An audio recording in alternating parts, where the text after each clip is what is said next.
최근 오스트리아 국빈 방문 중이었던 문재인 대통령의 한 사진이 화제가 되었습니다. 오스트리아에서 의장대 사회를 받는 문재인 대통령이 고개를 숙여 예의를 표하는 장면이었습니다. 이 같은 행동에 오스트리아 의장대는 놀라는 듯한 기색을 감추지 못했는데 이것은 오스트리아 국민들 전체에 대한 예의를 표하는 표현으로 여겨졌습니다.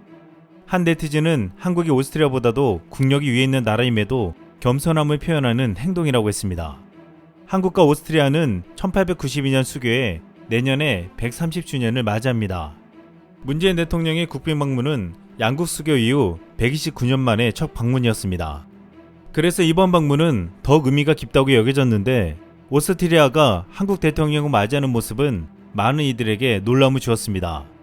650년의 역사를 지닌 호프부르크 궁에서 열리는 문 대통령의 공식 환영식에서 의장대는 칼각과 칼박자를 맞춰 움직였고 문 대통령이 등장하자 사회복으로 마친 후 애국가가 퍼져나왔습니다. 국내 네티즌들은 이 장면을 보고서 감격을 감추지 못하며 이 같은 반응을 보였습니다. 정말이지 솔직히 진짜 대단하다. 환기받으면서 애국가는 처음인 것 같은데 국민의 한 사람으로서 감개무량합니다. 그리고 오스트리아 빈에는 IAEA 본부가 있습니다. 우리나라의 원자력 관련 좋은 소식도 기대해봅니다. 애국가를 들을 때마다 가슴 뭉클 눈물 난다. 더욱이 외국에서 대한민국의 위상이 앞으로도 쭉 대한민국 화이팅! 문 대통령과 판 데어벨렌 오스트리아 대통령은 과학기술 등 미래지향적인 파트너십을 강화하기 위한 기반을 마련하자고 했습니다. 청와대 고위 관계자는 오스트리아는 기초과학 부문에서 노벨상 수상자 17명을 배출한 기초과학 분야 선도국이라며 한국이 보유한 세계적 수준의 상용화, 산업화 능력을 결합하면 4차 산업에서 놀라운 시너지를 낼 것이라고 했습니다. 한국과 오스트리아의 인연은 특별했습니다.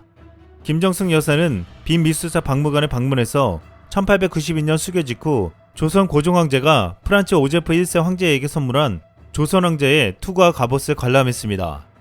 이것은 129년 전에 받은 선물이라고는 믿을 수 없을 정도로 잘 보존되어 있었습니다.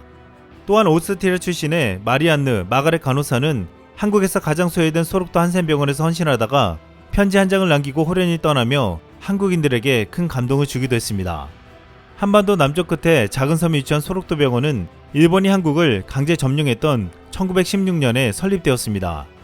일제는 전국의 한센병 환자들을 강제로 수용해 강제로 노역시키고 심지어 불임 시술을 하는 등 온갖 인권 침해를 저질렀던 곳이었습니다. 하지만 오스트리아에서 온 이 두 간호사는 이곳에 희망을 주었습니다. 최근 한국에서는 소록도에서의 두 간호사 헌신과 봉사 정신이 영원히 기원돼야 한다며 노벨평화상 범국민 추진위원회를 구성해 100만인 서명운동과 다큐멘터리를 제작하기도 했습니다. 한국과 오스트리아는 이 같은 깊은 인연을 가지고 있기도 했지만 비슷한 역사적인 아픔을 겪었습니다. 제2차 세계대전 독일은 오스트리아를 합병해서 전쟁에 참여시켰고 오스트리아는 전쟁 후 미국, 소련, 영국, 프랑스 4개국이 분할 점령 통치하다가 10년 후 독립했습니다. 문 대통령과 만난 소보트카 오스트리아 하원의장은 한국과 오스트리아는 전쟁을 겪었고 평화의 강조점을 두고 있다는 면에서 공통점이 많다며 아시아 민주주의 대표국인 한국은 오스트리아와 아시아 연결고리가 된다고 말하기도 했습니다. 지휘자이자 첼로 연주자이기도 한 소보트카 의장은 한국산 피아노는 음질이 좋고 한번 조율하면 오래가기 때문에 오스트리아 음대에 많이 구비하고 있다며 나는 한국차를 타고 있다고 소개하기도 했습니다. 이번에 오스트리아 국빈 방문에서 한국 교민들의 반응은 그 어느 때보다 뜨거웠는데 이는 이번 G7 정상회담에서 한국의 위상이 얼마나 높아졌는지를 보여줬기 때문이라고 했습니다. 한국은 세 가지 의제인 보건, 열린사회와 경제, 기후변화와 환경에서 마치 주도국처럼 발언했습니다. 박수현 청와대 국민소통수석은 언론에 공개된 한 사진에서 오간 대화 내용에 대해서 말해주었습니다. 바이든 대통령이 한미회담도 최상이었는데 문 대통령님이 오셨으니 이제 G7도 잘 될 겁니다. 그러자 존슨 총리가 네 그렇죠. 한국은 단연 세계 최고의 방역 모범국이죠. 방역 1등이자. 그러자 구테우스 유엔 사무총장이 맞습니다. 한국 대단해요. 이렇게 이야기하자 프랑스 마크롱 대통령이 다들 생각이 같으시네요 라고 말했다고 했습니다. 이것은 단순히 덕담 수준이 아니라고 했는데 존슨 총리는 여기에 또다시 한국에게 정말 많이 배웠다라고 말했다고 했습니다. 한 네티즌은 이 한 장의 사진에 담긴 내용이 전해지자 당시 일본 스가 총리의 안색이 왜 그렇게 보였는지를 알 수 있었다고 했습니다. 일본은 G7에서 한국과 약식 정상회담을 합의했지만 한국군 동해영토 수호훈련 등을 이유로 일방적으로 취소했다고 해서 국내에서 큰 논란이 되었습니다. 일본은 이번 G7에서 스가 총리가 서 있는 왼쪽 부분만 당긴 형태로 사진을 활용했는데 원본 사진은 13명이 찍혔지만 7명의 모습만 나왔습니다. 오른쪽에 서 있었던 조 바이든 미국 대통령과 문재인 대통령 등의 모습은 당기지 않았습니다. 일각에서는 문 대통령을 자르려다가 바이든 대통령도 자른 게 아니냐고 했습니다. 재밌는 것은 영국 존슨 총리가 직접 SNS에 올린 사진에는 스가 총리의 모습이 잘라져 있었습니다. 그런데 일본에서는 G7에 대해서 정부의 유리한 보도만 이어지는데도 정상들 사이에서 어색해 보이는 스가 총리가 포착된 사진을 두고서 비판이 쏟아지고 있습니다. 마이니치 신문 등 일본의 여러 언론도 각국 정상에게 무시당하는 스가 총리라는 제목들로 비판했습니다. 여기서 스가 총리가 왜 무시당했는지 현지 상황을 쓴 글이 화제가 되었습니다.